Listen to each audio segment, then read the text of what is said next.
Good morning, good afternoon, good evening. Welcome again to Hands on SAP Dev with me, DJ Q Macro. Welcome one and all. I can see also already we've got Dwight. I've just realised, Dwight, you are Ale Star 22. I was thinking, who is that Dwight person with the new hat logo there? So I just clicked on your channel. I realise it's at Ale Star 22, which is awesome. Welcome and thank you. Don't do Dwight says. I'll call you Dwight. Don't do that to us. Where have you been? Well, in fact, Helmut gives a clue. Welcome, Helmut, and good morning to Leo, and good morning to AP in Dusseldorf. Leo was in Frankfurt am Main, and and of course Helmut is coming to us loud and clear from Brunswick in Germany, all in Germany. So welcome everybody, and yeah, if you're on the chat for the first time, just say a quick hello, tell us where you're from and everything. It's all very friendly and welcoming here, especially welcoming for beginners. That's what this series is all about. So Nikhil, good evening to you in Melbourne, city of amazing coffee and lots of other amazing things, of course, as well. But I always think of the coffee in Melbourne. I've never been to Melbourne, but Sasha Veninger, didn't he used to live in Melbourne? He's now in Singapore.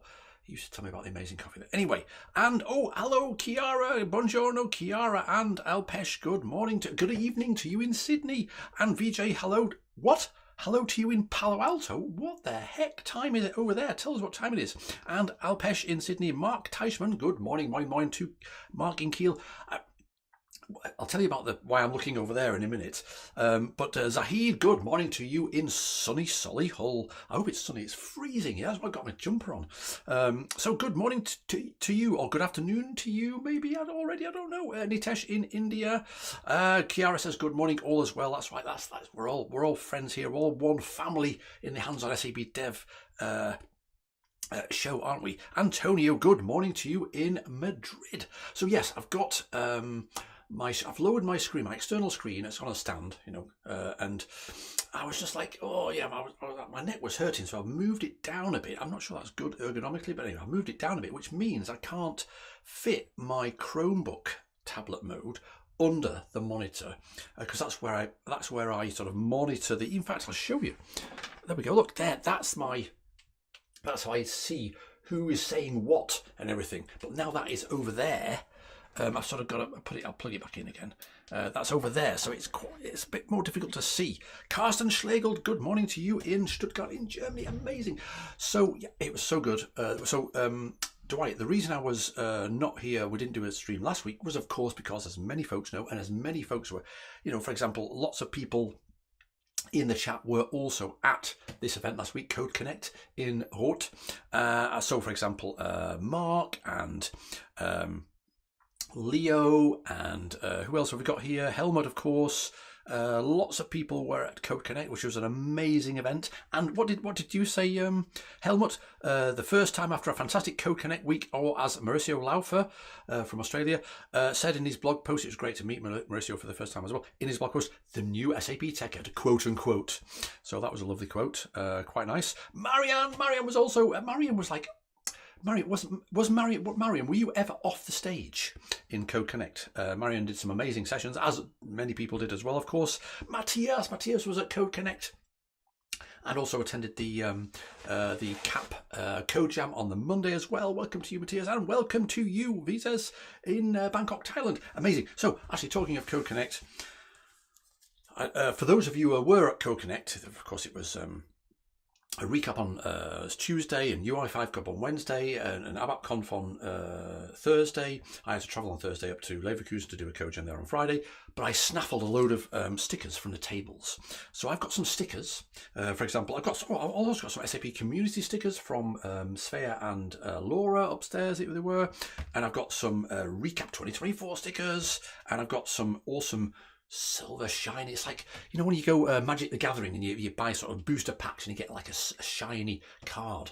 It's like a shiny Phoenix from UI5, and I've got UI5 Con as well, and I've got an amazing cool CAP sticker, CAP logo, really cool UI5 logo, and also hello from your motorbike. I hope you're not watching and riding at the same time. Kazatis, hello and welcome. Kazatis on your motorbike. I don't even understand what that means, but anyway, welcome everybody. And these things here, Devtoberfest.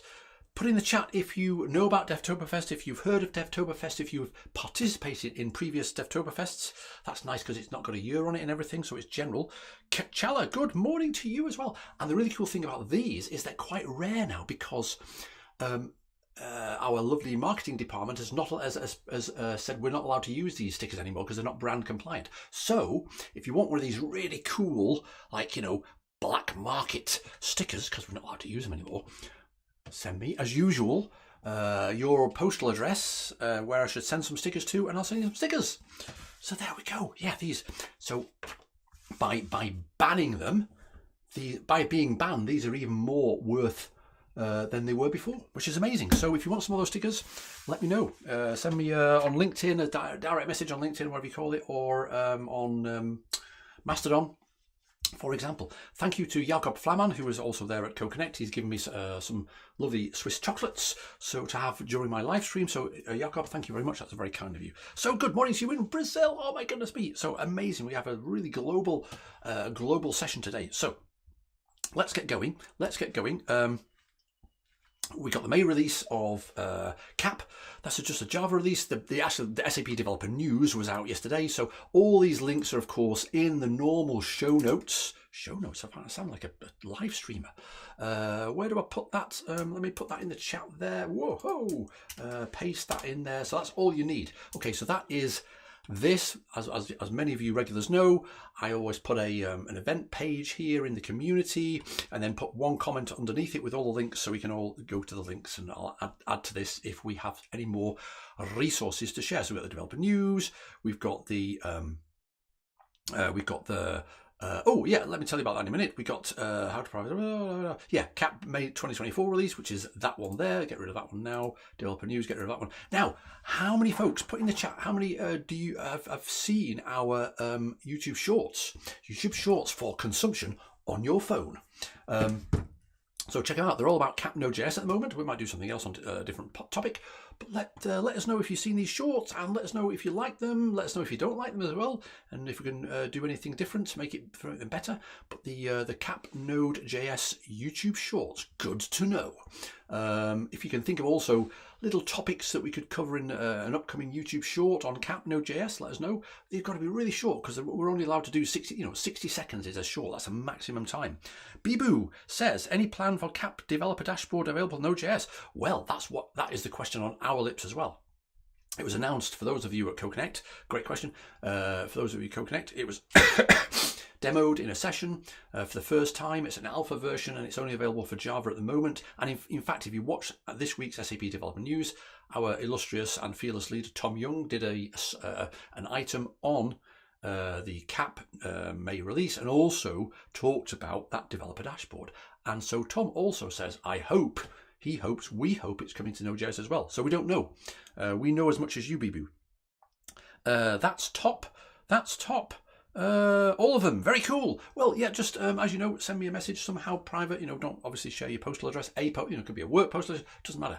Just send me a postal address. And also, when you send it, make sure you put it on line by line, because some addresses, I don't understand how the addresses are formatted in those different countries, how to write it on the envelope and everything. In fact, I'm looking over here because this is my now full again box of stickers that I can send you. Anyway, shorts are thumbs up. Thank you, Helmut. Thank you for the thumbs up. Okay, now. Oh yes, yeah. Okay, that'll do. Now, where were we last week? And I think I put in the description of what we want to cover here today. I'm already talking like really fast because I've had this my second coffee. Two quite close together, so tell me to slow down if I need to slow down. So Visa says, yes, I really like shorts on YouTube. Thank you, Visa, as well. Thank you for the confirmation. Like I say, I'm not fishing for praise here for our shorts. If there is something that you think we could do better, good suggestions, let us know. There's always room for improvement. So last week we finished. Oh, it's still running. I've sort of got it back into the state where we were before, right? Last week we looked a little bit at the after handler, and we also sort of in the middle of last episode. Let me say last episode because it was a week before last. And we started playing around with the after handler. And let's sort of summarize. We realized, we learned that unlike the on handler, or the on event, the handlers for the on event and handlers for the before event, the first argument passed to the handler is not the request. It's the data that has, by the stage of the after event, has already been retrieved, right? So we want a data parameter first to receive the data that has been retrieved, probably or likely by the standard out of the box implementation from CAP to retrieve that data. And we get the data and we can enhance it, modify it, change it, whatever, right? And so what we did here is we sort of basically went through each of the books in the data, right? And added an exclamation mark. Okay, so in fact, there it is. We can see the player of games, exclamation mark, Hitchhiker's Guide to the Galaxy, exclamation mark. Let's just change that, just see. Let's put a question mark instead. Right there we go. What we also did, loading. So, oh yes, that reminds me as well. We want to do something else. What we also did was add this little listening thing. There we go. It waited for the server to start up. To be fair to CAP as well, I'm running on a fairly okay Mac, but I'm running inside a Docker container, so everything's connected together, and it's not the most efficient setup in terms of performance from running anything really, but I like Docker containers, so I run everything in a Docker container, right? So this is why it's quite nice to have this sort of triggered call being made only when the server restarts and gets to that point where it starts listening. So good morning, a bit late today, Sudarshan. It doesn't matter. Welcome. The fact that you're here is wonderful. Thank you for joining. Chala says, I'm getting error while opening cat BTB folder in dev container stating no file directory found. Oh, I tried placing folder in different locations. Any suggestions? Well, I'm using it here, so I'm not sure. If you're still getting an error, Chala, thank you for trying this out, by the way. B2B, there we go. If you're still getting an error, go to the issues and create a new issue and put as much detail in as you can. It might be that I've messed something up, but I don't think I've pushed anything recently. Update to the end of episode 12 hours ago. Okay, I don't think yeah, it could be something I've just pushed recently. Could be my fault. It probably is my fault. But just put an issue, create an issue, Chala, and put as much detail as you can.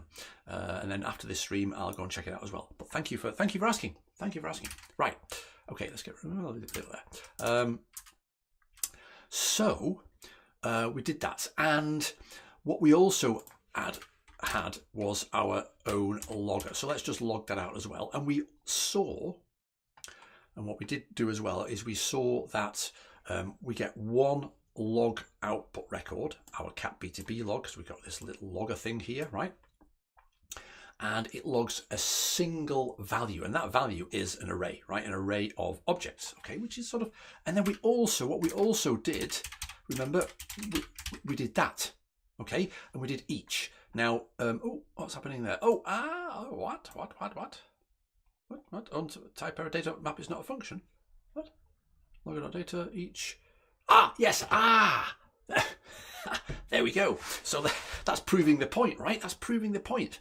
We played around a little bit. Well, maybe you're digging into this again. I don't know. Maybe it's not that interesting. But when we do each, let's get rid of that, for example. Let's save that, and I'll explain what that is in a minute, right? There we go. So there, it's now working again. When we specify, instead of a normal sort of event like read or update or whatever, we specify this magic each. This handler there is called once per object, once per record. And of course, then the record that's passed, the data that's passed, is not anymore an array of objects. It's just a single object. So we can't map over a single object, can you? Right? Okay. And as you can see here as well, we get 3 log records, as in this line 6 here, logger of data is called 3 times. 1, 2, 3.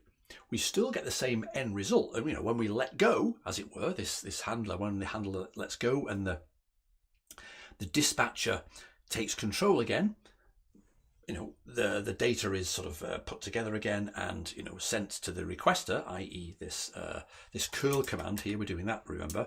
That's clear. Sent to the requester as an entity set, right? Now I'm getting quite warm, so I'm going to take my jumper off. In fact, I've got this jumper and it's got like a little logo and it's very hard to see, but I thought just in case I'll put a badge on to sort of mask it, because you're not allowed to have, what they call commercial logo. You're not allowed to have logos on your stuff unless it's SAP. So there we go, SAP. So DJ is compliant this morning. Okay, so Nikhil says, can we register handlers for standard framework events, other than CRUD ones? Can't think of a reason out of the top of my head, but just asking. What do you mean? That's a good question, I think. What do you mean by standard framework events? Let me know, Nikhil. Sorry, I just realised you're doing that with each. Oh, I see, each event. Yeah, well, I wouldn't say each is a standard framework event, but I mean, put in the chat what you mean a little bit more, because my brain's a bit stupid. What do you mean by standard framework events? Lawrence, good morning, a little bit late, that's okay, you're welcome and everything. And John Murray, good morning, John Murray in the house. Nishesh, which is the better approach for performance, using each in or after or using that? Well, I think performance-wise is negligible, I would say. However, I think the simple answer is using each means that the handler mechanism, so there are multiple calls being made to the same callback to the same handler function. And if your handler function has lots of setup in it, we've got no setup between lines 5 and line 6 here. But if you're doing the same thing over and over again, then of course each is less performant.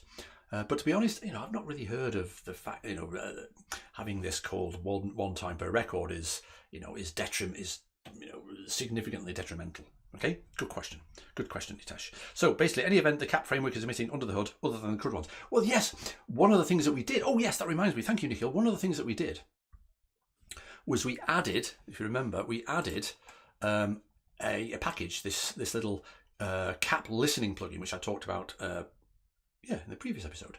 The CAP listening plugin. CAP listening plugin is the simplest plugin that could possibly work. So I did this sort of partly just to do a plugin, partly to show people how easy it is to write a plugin, but also mostly to scratch my own itch.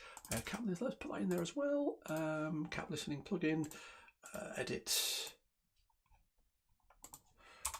CAP listening plugin there, to scratch my own itch, because basically I wanted something that would wait for the server to restart and start listening before it made the next request. So that's what this does. So the way that works is that if we look in the node modules, you'll see CAP listening plugin. All it is, it listens to this life cycle event. Okay, tell you what, have we got in there as well? Yeah, there we go. There's a blog in the GitHub repository. There's a blog post, a link to a blog post which explains it all, and there are life cycle events. So this is in response really to your question, Nikhil. The CAP server has a number of events that are emitted at various points in its life cycles. So have a look at that. It's quite interesting. Bootstrap, loaded, connect, serving, served, listening, shutdown, blah, blah, blah, all that stuff, right? So check it out. Hope that answers your question a little bit, or gives you a little bit of food for thought. Okay, so one thing I did notice is that we installed this listening plugin, npm add CAP listening plugin, but I still had it in its sort of raw form in server.js. So I'm going to I didn't want to remove it before we started today, so I'm going to remove it, delete permanently. So we're not sort of double listening and double writing a file. Okay, so delete there. So there we go, run that, fine, bang. Okay, so there we go. We got removed that CDS plugin, fine. Cool, thank you, Nikhil. Thank you, Nikhil, for confirming, yes. Well, I think it's time for a little chocolate. Okay, no, it's not. What I want to do is dig a little bit deeper, and I want all your comments all the time in the chat, what you think.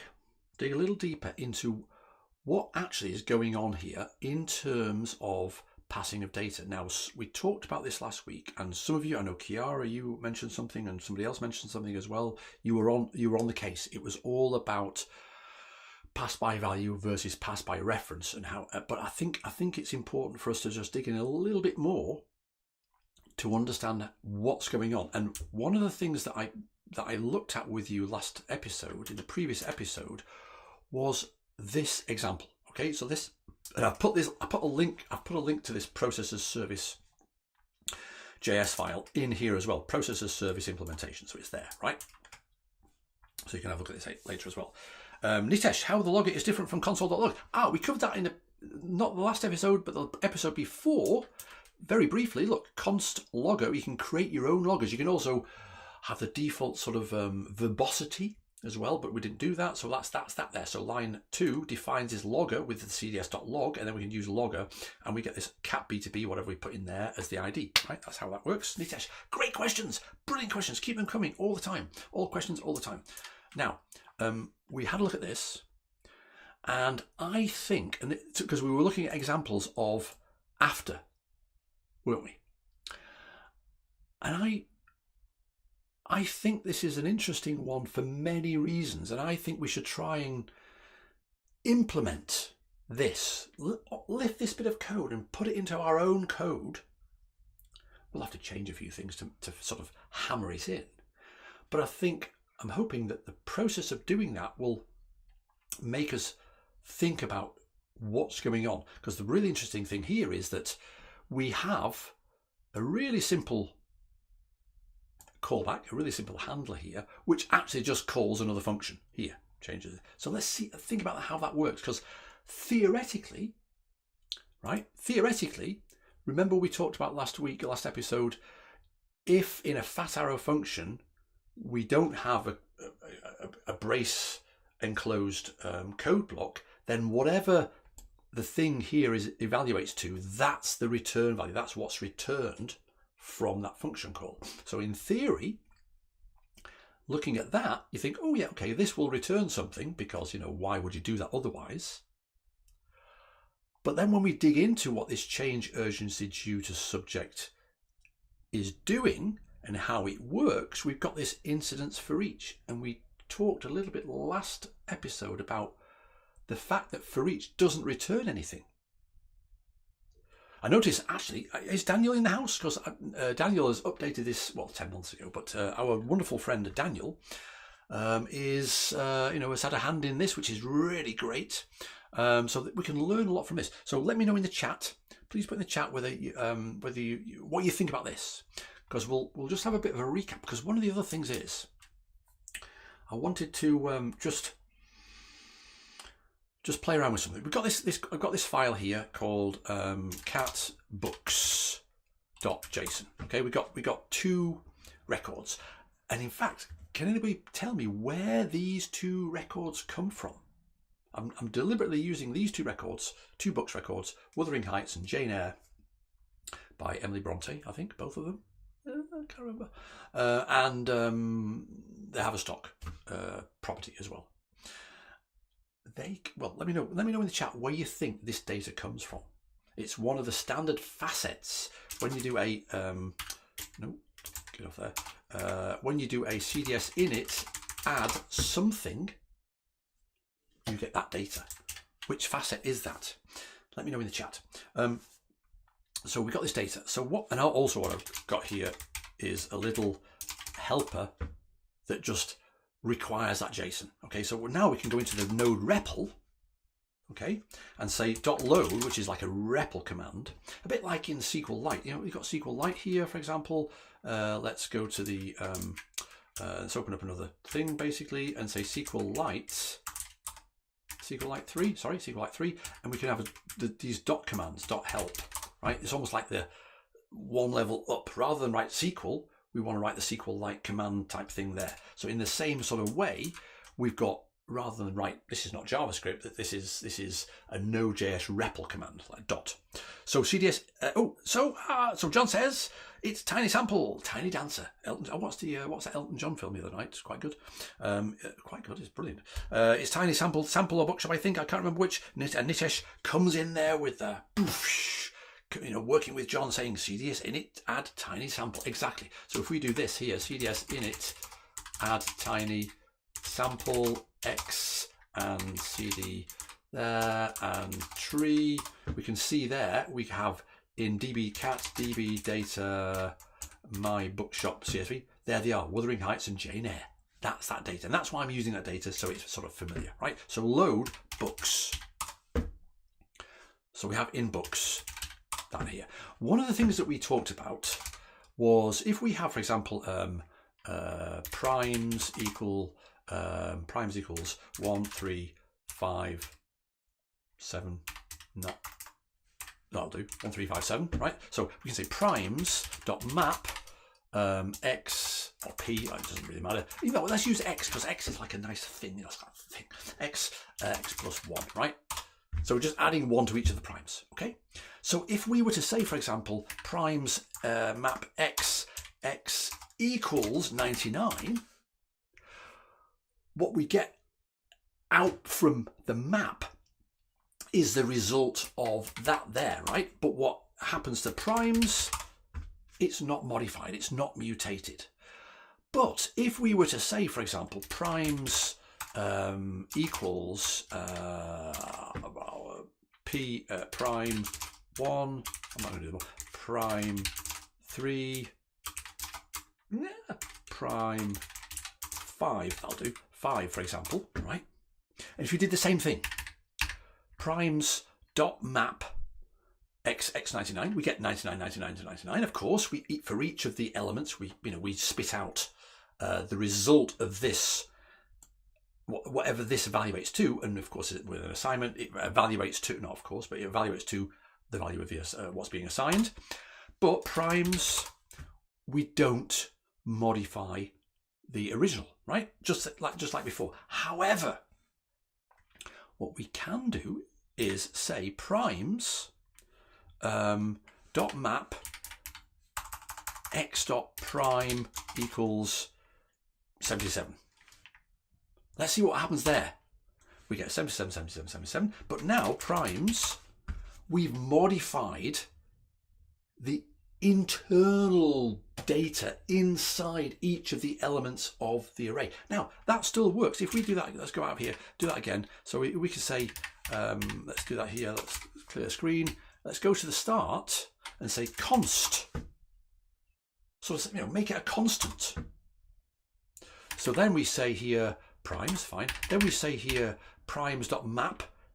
Now the question is, yes, exactly. Dwight says complex objects are passed by reference. So if we do a map now, should this work? This is a constant, right? We've now defined primes as a constant, as in, unchangeable, immutable. The value of primes is immutable. However, let's do that just for the 66. Of course, map spits something out. Map returns something. And remember last time we said, oh yeah, map is chainable because then we can add a filter or reduce or whatever. However, it's still changed because we haven't changed the overall value of primes. Primes is still an array of objects. We've changed the things inside the object. So beware, right? Even if it's a constant, you can still mutate the inner values of objects because, as Dwight says, complex objects are passed by reference. Do we get that now? And again, another difference. If we say, in fact, one of the things we could do, for example, to primes is say primes map 60, and then we could say, we could add those things together, right? Reduce x, a plus x start 0. There we go. We can add those numbers together, right? That's why you would like to sort of have map as a spitting something out, so you could change something. Now, for each, because that is what's happening here. That's what's going on here. Incidents for each.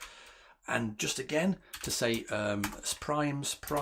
We've got prime 66, so we could say primes for each x or p for x. Well, let's do a console.log. Okay. Console.log of x.prime.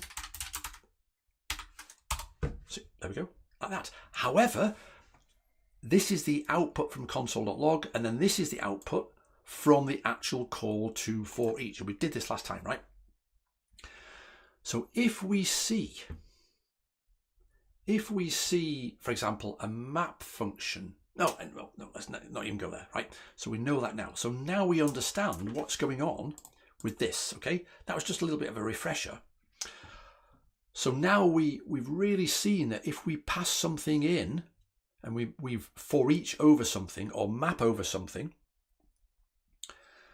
we can, depending on the circumstance of the shape of the data, we can potentially modify the original, mutate the original, whether that's map or whether that's for each. Okay, so John says, bit of a tangent. Tangents are always good, but I read an interesting article the other day by the person who introduced const into TypeScript and how he regrets it now and that it should be removed. Ooh, John, if you get a chance, what was the, summarize the reason why they regret it? Can't say I'm a big fan of TypeScript. I like JavaScript as it is. I like the flexibility and the wonderful nature of JavaScript and the sort of multi-paradigm nature. I'm also not really a big fan of the classes concept that was introduced with ES6. Super ugly, in my personal opinion. Ah, okay. Meant to say JavaScript.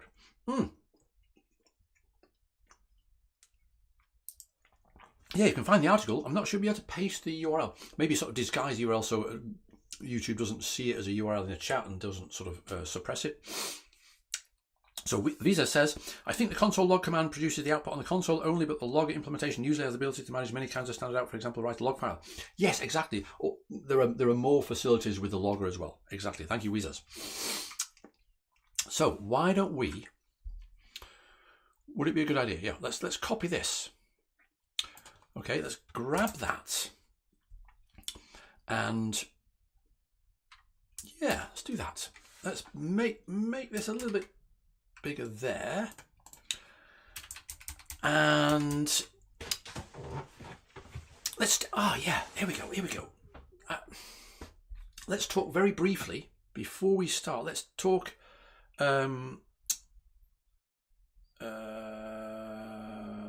okay, Marianne says, disagree with you on that slightly.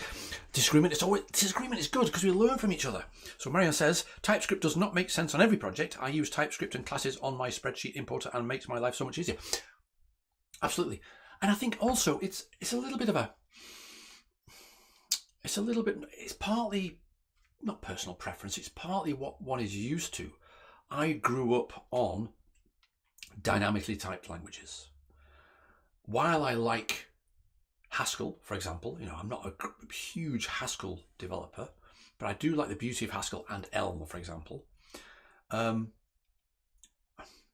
just don't get on with TypeScript. I don't get on with the concept of TypeScript in that why constrict and constrain an already beautiful language?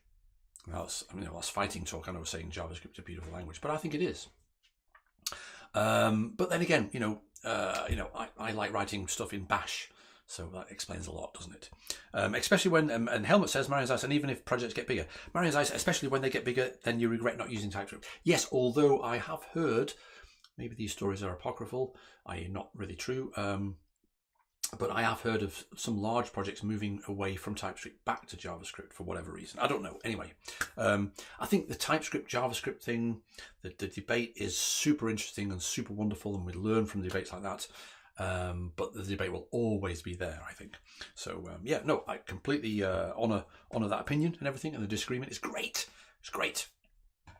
Anyway, one thing that we do need to have a look at is what's all this nonsense here? What's all this class here? Extends, it's looking like Java. It's, in my personal opinion, it's like, and we have the init functions and everything. So why? Anyway, TJ, calm down. TypeScript definitely slows down development. However, it is worth it in the long run, in my opinion. Got some good TypeScript fans here in the chat. It's brilliant. It's brilliant. Dwight, how is this concept that primitives are passed by value with complex objects by ref is so connected with the CAP handlers? Should we check the data type before any? I don't think we need to check the data type. I think we just need to be aware. That's a good question, Dwight. Why are we looking at this? Why are we digging into this? A, because it's interesting. B, because I've got the microphone. But C, I think it's always good to have CAP do everything for us, right? Because, you know, it's a DWIM, do what I mean, philosophy, which is fantastic. But I think we also need to understand what actually is going on. That's my they went back to JS doc. Ah, interesting. Yes, with the comment blocks. They need to understand. I think I like to understand what's going on. Okay. Actually, talking of that, let's do a little bit. This. I knew this was going to be a random episode. I hope you don't mind. But to see what's going on, to see how simple, in a way, the handler mechanisms are. Let's go into here. Let's just put a breakpoint. Okay, let's do that, shall we? And we'll stop this, stop running here. We'll stop that, get rid of that, and then we'll start debugging. Oh, this brilliant chat, Mark Teichman, the sooner Gen AI will do the coding, it can decide what to do, what to use, TypeScript or JavaScript. Now, that sort of harks back in my small brain to what John says, which was TypeScript definitely slows down development. One of the things that I'm still not sure about with generative AI-based coding is it generates code for you, and you know, you get through coding faster. That's not the only benefit of generative AI-based coding. Yes, I know. But is more code and more code faster actually better? Question mark. I don't know. You've still got to understand, I think you've still got to understand what has been generated. Is it correct? Is it appropriate? It reminds me in a really perverse way, I think I've mentioned this before to somebody, of, you know, in the 1980s when, you know, in the Steve Ballmer era of Microsoft, developers, where developer productivity was measured in lines of code, or KLOCs, thousands of lines of code. Okay, that's not an era I want to go back to. Okay, anyway, John Murray, depends if you're asking the product manager or the developer. Very good observation there, John. Okay, so just to understand what is going on here in terms of how this after handler here, data logger, is being called. Let's debug it. Let's go bang, CDS serve, put a breakpoint there. Okay, so let it start up. Bum, bum, bum, bum, bum. And I'm in the anonymous functions. We can see the normal output, listening. Okay, let's just go to the browser and put 4004 in. Hit enter there. Nothing, oops, nothing there yet, because of course we haven't read the books. So let's go and do where is it? Let's request the books. There. Now, there we go. Oh, I've already got a breakpoint there. What was that? What's going there? There we go. So we now have, let me do that again. Let me sort of go through there. There. Let's do that again. Run. 4004. What's going on? Have I not run through? There we go. Right, there we go. Run that one again and refresh. 4004. Where are we? What's going on? Are we here? Oh, yeah, we're here. Now, we can see in the call stack, we're here, right? And here, that's where we want to be, right? So what's happening? And it's super simple. Handler type event subject. Actually, let's go back out of here. Step over and step over. There we go. There it is. Rows for each. Handler rows for each. Where is it? After, where is it? Phase of after, handler, read, event read, handler equals rotor is array, else if tap, okay.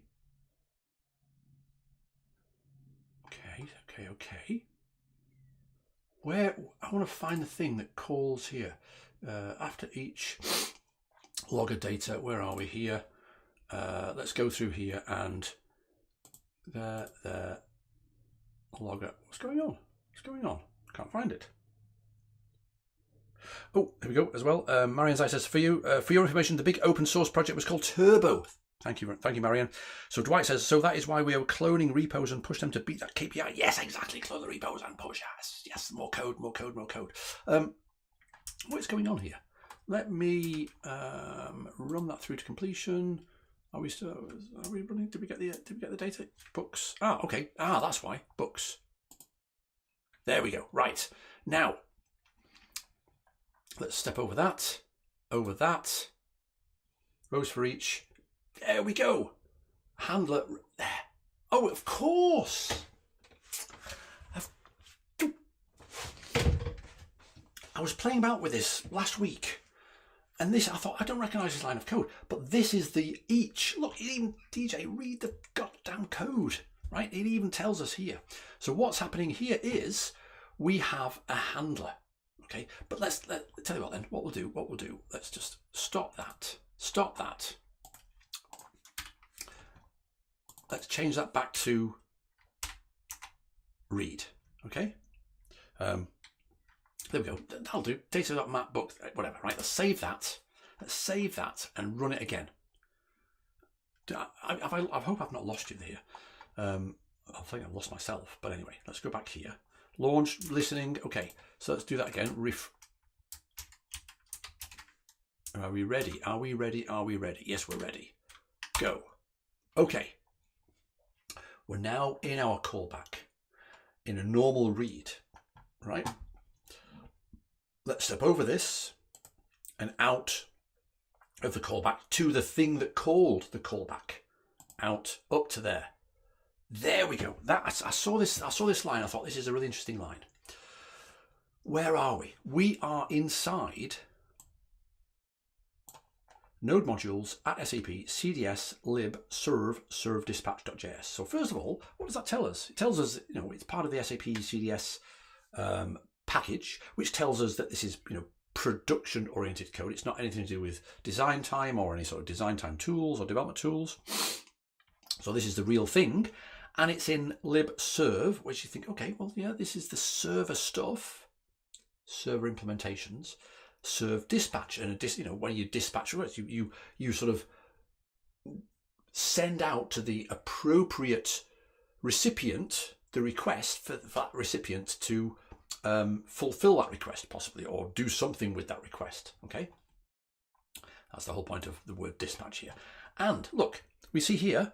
So John says, on the constant thing, I can't find the article, unfortunately, but the main gist was that the const does not mean constant, it means one-time assignment. Yes, exactly. And that's what we saw here, wasn't it, when we were doing the primes? It's a constant. So if I say, we've managed to change primes here, let's do it again. Primes.map, primes.map. If I change that to 44, for example, primes is now 44. However, what we can't do is say primes equals banana. Okay, that's what, John, I think you're referring to, right? That's what the author is referring to. It's sort of misleading, as in it's not immutable generally. It's a one-time assignment. Is that what you're saying, John? Is that what you're relaying what the author said?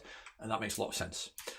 So now, after handlers, .after handlers running back. So the really interesting thing about CAP Node.js is that you can look at the source code and find out what's going on. Now, this is arguably not necessarily back to basics.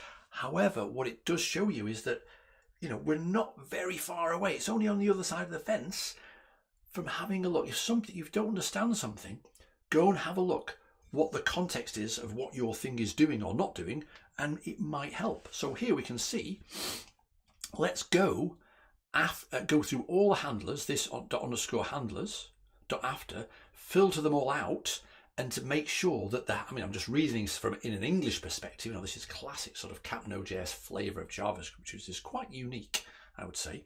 And obviously each handler has a for, okay, which is some sort of property that will allow this filter to work to say, is it for the current request? Okay, because remember, we've got handlers like this thing here, but it might not be for that request that is for a read for books, right? if we've got any handlers, as in if, if the length of this handlers array is not 0, there's 2 in this case, right? Then we just make sure that if it's read, if it's not an array, make it an array. This is like a nested ternary, which is crazy interesting, crazy sort of, whoa, wow, ooh, yeah, brain. And then it just goes whack and makes a call to each of the handlers. Look, handlers.map. For each of the handlers, it makes a call. So this is basically a dynamic call. Whatever the handler is, because of course the handler is just a function, and this is one of the many beauties of JavaScript. JavaScript has and offers the ability to use higher order functions, and you can say .call. So you call whatever that function is, and this is this anonymous function here, which is that thing there that's already highlighted in grey, right? And first of all, you have to pass whatever you want this thing to be. This is a JavaScript thing, and there's other languages as well. And then you pass it the results, okay? And that's it. So there's no magic behind what's calling this, right? Anyway, why am I talking about this anyway? I can't remember. So John says, exactly right. It's misleading as most other languages, constant actually means constant, so it's easy to assume that this applies to JS. Yes, exactly. I just found it, John. It was Ryan Florence and his talk. Let it be. Let me be. Let me be. Let me be. Oh, let me be. Let, const, let, etc. Yes. Thank you very much, John and Leo. Now, what were we doing? Ah, yes. So I can't remember why I was talking about that, but what we want to do is grab this. Let's grab this because I've only got 15 minutes left. This is a bit of a random one. I apologise. One thing that let's put that in there, right? And we'll have to sort of modify this a little bit because of the difference between what we're using here, cds.service.impl, which is referred to in the CAP documentation as the old style, the non-class style. But if you have a look here, I've got a link to how to provide custom server implementations. And the canonical example here is to use JavaScript's ES6 classes, because basically what you're doing is the CDS.application service is a class that provides, right, all the default service provider implementation. So you can, you write your CDS and you don't write any JavaScript at all, and all of a sudden you've got a fully functioning CRUD plus Q OData service. How the heck does that work? It works because of the CDS application service class that adds generic handlers as introduced in the cookbook guides, right? So what you're doing here is you extend that, you basically, base on that, and then you define what you want to do. Now, you can say here, alternatively, use old style CDS service.impl functions, okay? So have a look at that, have a read of that, have a think about that one. And the reason I've been deliberately using CDS service.impl for our, for our early back to basics episodes is because it's simpler, okay? I didn't have to introduce the concept of classes, which is, in my opinion, I might be wrong, let me know. In my opinion, more complex than it needs to be just to start writing service implementations. I'm just seeing the word 6502. What? Frank Tovey, welcome Frank. I just finished my 6502 machine language state machine regex Pacman engine. I'm just here to relax. Excellent. Frank, welcome. 6502. So I had an Acorn Atom back in the early 80s, and it had this very strange dialect of BASIC called Atom Basic, but also, being a 6502 based 8-bit microprocessor home computer, you could also embed bits of 6502 assembler, which was awesome. STA, LDA, oh yeah, memories coming back. Well done, Frank, and welcome. Vishal, is there any way we can find out what version of CAP uses which version of Express NPM package? Yes, there is. Maybe we'll look at that next time, because I want to, this is a great question, Vishal. Maybe somebody can answer it in the chat, but we'll maybe look at that next time. What I want to do is just add this. So I'll just do this here and say, we'll say const change urgency due to subject equals, and then we'll make that into an anonymous function. There we go. Is that syntactically correct? Have I done everything? Let's do a format, save. Yeah, okay. Change urgency due to, okay, declared, but Never use. I like that meme. What's it called? Calm down. I am going to use the variable. Like that meme. What is it? Calm down. I am going to use the variable meme. There we go. How good is that? Me to my ID. Calm down. I'm going to use the variable. Brilliant. Anyway, so we've got this, and now we've got this change urgency. What we want to do is, where is it? Just call it like this. Yeah. So, because we'll also see that we can sort of maybe make that a little bit neater. Let's get rid of this logger thing as well. And now we'll say data. No, wait a minute. Change urgency due to subject data. There we go. Let's get rid of that. We're not using the request. Let's get rid of that. Let's get rid of that breakpoint as well. Okay, so exactly, Zahid. Probably we can check that in package JSON. Yes, using npm, I'm sure we can work out something. Brilliant. Obviously, there's no incidents here, so let's change. Actually, let's change incident to book global. There we go. Right, books. Oh yeah, I messed that up, didn't I? Books. There. Okay, so we've got data. If there is any data, const books equals array. That's this thing here. It's a similar sort of check, isn't it? Belt and braces to this thing here, isn't it? Is books an array? If it is, fine. If it's not, make it an array. And then we can do a for each. Okay, books for each. Books, book.title, book.urgency. So we don't have an urgency. Book.title to lowercase urgent. We haven't got any books with a title. What's our books here? Books, load books. Well, oh no, it's not those books. It's these books, isn't it? Node. What's our book data? Data books. Oh yeah, of course. So let's use harmless. Title includes harmless. Then book.urgency. We don't have an urgency, but why do we say book.urgency equals hi? And then let's open serve. Let's open our main CDS. Let's put it over here. And what do we say here? Extend org.qmacro.books with. Now, here we go.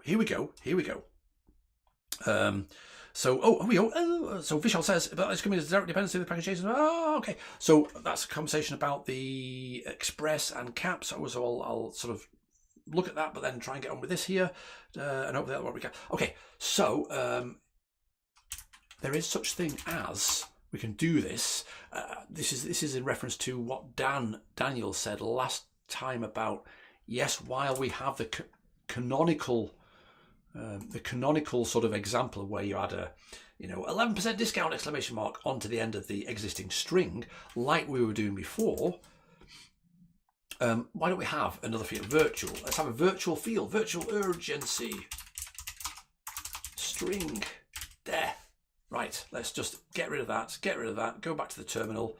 Let's do a CDS watch. I put my face down there because we can see that. So all I'm doing is adding. Let's see what happens if we do that. We go to here and go 4004. Look at the metadata. We now have, hopefully, a property name urgency. Okay, now there's no urgency. This is not persisted. In fact, we should see urgency there. Look, annotations. It gets automatically annotated with core computed true, i.e. this is a computed field, not a field that should be persisted in the database layer, which is sort of,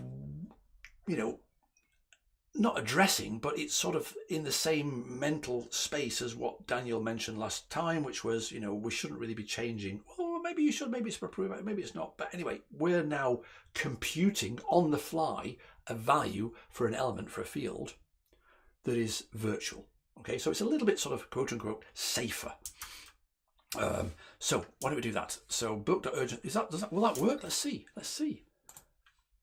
Oh, let's go here. Let's go here and do it here because we're on the terminal. There we go. Does that still work? It worked. Look, check it out. We have here, and because it's a virtual field, it doesn't appear if there's no value, I guess. That's interesting. That is very interesting. So we don't get virtual null or something. Virtual urgency string. We've now done this. Now, look what's happening. Look what's happening. Let's move that over there. Look what is happening. Let's put that down there. Maybe one smaller. We are now using the after event, and we've registered this handler here. Let's do it on one line so we can sort of see it in one go. There we go. So we've got this handler which starts here and goes all the way to here. Notice even here. Okay, I mean, we've done this in a different way to here. We've done this like, where is it? So let's remove our enclosing brace, just like it says here, just like it's here. There. Okay, save that. Still works. Okay. So this theoretically is, well, sorry, not theoretically. This is calling this function here. Is this function returning anything? Why do we do? So why do we do this? Const return val equals that. Let's do it. We don't need that anymore. And then console.log return val return val. Right, there we go. There. Well, what's going on? Ah, yeah, we need obviously that, don't we? What's going on? Ah. There. Undefined. So we get return value down there. Return value undefined. So we're not getting anything back from here. But the point is, because of the pass by reference, because of this whole mutability, actual mutability of theoretically only immutable values, what's happening inside of here, inside this for each, which is looping over, iterating over the values in books, which is the data, things will still happen. The right thing will still happen, but it's happening because of lots of interesting reasons. In fact, while we're here, the final thing we could do, actually, well, let's get rid of that again, like that. Can you notice this is a pattern? I've just noticed that. That's fine, and that's what we've got here, right? This after read incidence data, this changes, blah, blah, calls that there, right? God, it's chucking it down. But look at that. We could simplify this, couldn't we? Let's have a separate line so we can see it in parallel. We could just do this. There. Is that not a lot more beautiful? Can you see what we've done there? We've actually specified not an anonymous function as a callback now. We were creating anonymous function. That was like, you know, on the fly anonymous function definition. And then that is the function that is called as the callback for the after event for read of books. But now here, all we're doing is we're saying, this is the function, this is the callback function, specify that. So you don't always have to define your functions in line as anonymous functions. And especially if you don't need the request as the second parameter, you can do that. Anyway, that was a bit random, that episode. I apologise, but I think we've done enough now on the old